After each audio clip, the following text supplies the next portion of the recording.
பொன்முடி தொகுதியில் களமிறங்கும் மு.க. அழகிரி. சற்று முன் ஸ்டாலின் அதிரடி அறிவிப்பு. பேரதிர்ச்சியில் பாஜகவினர். முன்னாள் அமைச்சர் பொன்முடிக்கு சொத்து குவிப்பு வழக்கில் 3 ஆண்டுகள் சிறை தண்டனை விதிக்கப்பட்டுள்ள நிலையில் அவரை நேரில் சந்தித்து பேசியிருக்கிறாராம் முன்னாள் மத்திய அமைச்சரான மு.க. அழகிரி. அதனைத் தொடர்ந்து முரசொலி செல்வமும் முதலமைச்சர் ஸ்டாலினின் மற்றொரு சகோதரருமான தமிழரசும் சென்னை சைதாப்பேட்டையில் உள்ள பொன்முடி இல்லத்துக்கு நேரில் சென்று அவரிடம் நேரில் பேசினர். பொன்முடியை முதலமைச்சர் ஸ்டாலின் நேற்றைய முந்தைய தினம் காலை சந்தித்து பேசிய நிலையில் நேற்றைய தினமோ இந்த சந்திப்பு நிகழ்ந்துள்ளது. இவைகளுக்கிடையே பொன்முடி வீட்டிலிருந்து மு.க. அழகிரி, மு.க. தமிழரசு, முரசொலி செல்வம் ஆகிய மூவரும் ஒரே நேரத்தில் வெளியே வந்ததும் அவர்கள் மூவரும் ஒரே காரில் அங்கிருந்து புறப்பட்டதும் குறிப்பிடத்தக்கது.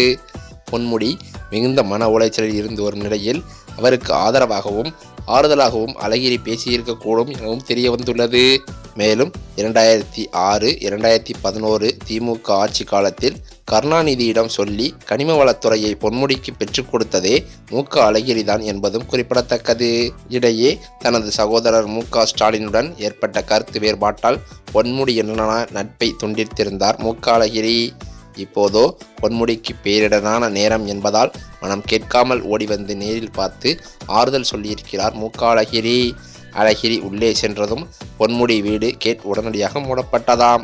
விழுப்புரத்திலிருந்து வந்திருக்கும் கட்சிக்காரர்கள் உட்பட யாரையும் பொன்முடி சந்திக்கவில்லை.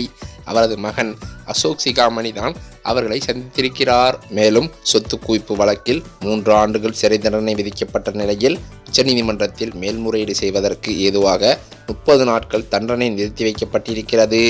பொன்முடி கடந்த 2 நாட்களாகவே தனது வழக்கறிஞர்கள் குழுவுடன் இரவு பகலாக ஆலோசனைகள் நடத்தி வருகிறாராம்.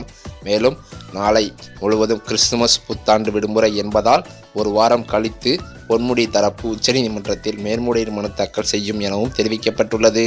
இந்த சூழ்நிலையிலோ தற்போது வெளியான தகவலின்படி பொன்முடியின் பதவி விலகல் காரணத்தினால் பொன்முடியின் தொகுதியில் மு.க. அழகிரி களமிறங்கலாம் என்றும் எதிர்பார்க்கப்பட்டு வருகிறதாம்.